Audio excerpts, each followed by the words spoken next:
किसान भाइयों, मैं दशरथ धाकड़ आप सभी का स्वागत है एक और नए वीडियो में। आज हम बात करेंगे गेहूं की फसल में पोटास के प्रयोग के बारे में।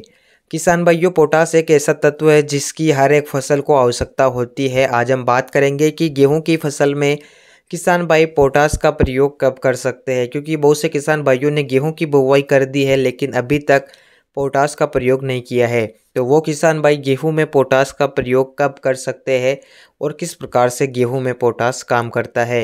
आज के इस वीडियो को आखिर तक देखिए। जो नए साथी हमारे चैनल पर नए हो, चैनल को सब्सक्राइब कर लीजिए, पास में घंटी के निशान को दबा दीजिए। इस वीडियो को अधिक से अधिक किसानों तक शेयर कीजिए और यदि आप हमारे इंस्टाग्राम अकाउंट पर अभी तक नहीं आए हैं तो आप हमारे इंस्टाग्राम अकाउंट को फॉलो कर सकते हैं। लिंक डिस्क्रिप्शन में मिल जाएगी, वहाँ पर आप हमारे से लगातार बातचीत कर सकते हैं। किसान भाइयों, पोटास का प्रयोग करने से गेहूं की फसल में कई सारे फायदे होते हैं। गेहूं के उत्पादन को बढ़ाने के लिए पोटास एक जरूरी तत्व है। सबसे पहले बात करते हैं कि पोटास का प्रयोग करने का सही समय कौन सा है। किसान भाइयों, गेहूं की बुवाई के समय या खेत की तैयारी के समय अगर आप पोटास का प्रयोग कर लेंगे तो बाद में फसल के जीवन चक्र में पोटास तत्व की ज़रूरत नहीं होती है। लेकिन होता यह है कि जो किसान भाई है वो गेहूं की बुवाई मशीन से करते हैं। मशीन में या तो डीएपी मिलाते हैं या एनपीके, पोटास पाउडर फॉर्म में आता है, उसका प्रयोग आपको करना होता है, जिस कारण किसान भाई बुवाई के समय पोटास नहीं दे पाते हैं। ऐसे में किसान भाइयों बिल्कुल भी चिंता करने की ज़रूरत नहीं है। गेहूं में जब आप पहला या दूसरा पानी लगाते हैं उस समय पर बहुत से किसान भाई यूरिया देते हैं। यूरिया का प्रयोग करने से काफ़ी अच्छा रिजल्ट मिलता है। यूरिया के साथ आप पोटास को मिला सकते हैं और गेहूं की फसल में छिटक सकते हैं। बुवाई में पोटास नहीं दिया है तो पहले पानी पर दे सकते हैं, पहले पानी पर भी नहीं दे पाए हैं तो दूसरे पानी पर दे सकते हैं। उसके बाद पोटास का प्रयोग ना करें, क्योंकि पोटास पाउडर फॉर्म में आता है और उस समय तक गेहूं की फसल की बढ़वार या पत्तियां काफ़ी ज़्यादा हो जाती है।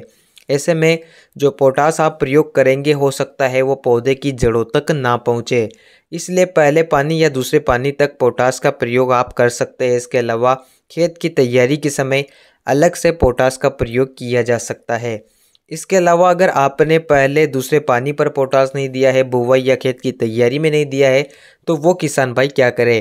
किसान भाइयों, जब गेहूं की गबोट अवस्था होती है या बालियां बनती है या दाना भराव शुरू होता है, इस समय पर पौधे को सबसे ज़्यादा पोटास तत्व की आवश्यकता होती है।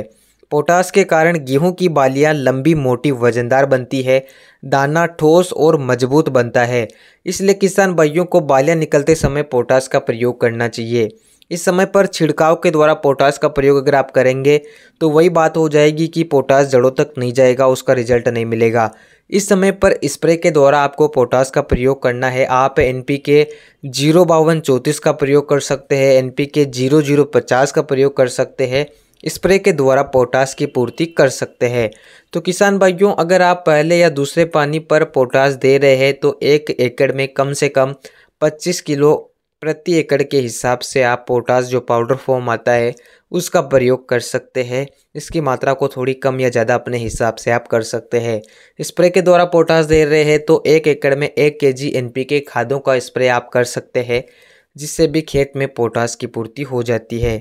इसके अलावा किसान भाइयों, आप पहले दूसरे पानी पर अगर एनपीके 19-19-19 का स्प्रे करेंगे तो उसमें 19% पोटास की मात्रा मौजूद रहती है। तो उस हिसाब से किसान भाई गेहूं की फसल में पोटास का प्रयोग कर सकते हैं। पोटास का प्रयोग करने से गेहूं का तना मजबूत होता है, पौधे की ग्रोथ पूरी होती है, पोषण अच्छे से मिलता है, जिससे बालियां लंबी, मोटी, वजनदार बनती है और गेहूं के उत्पादन में बढ़ोतरी होती है। किसान भाइयों, कमेंट करके ज़रूर बताएं कि आप गेहूं में पोटास का प्रयोग कब करते हैं। इस वीडियो में इतना ही। जानकारी पसंद आई हो तो चैनल को सब्सक्राइब करें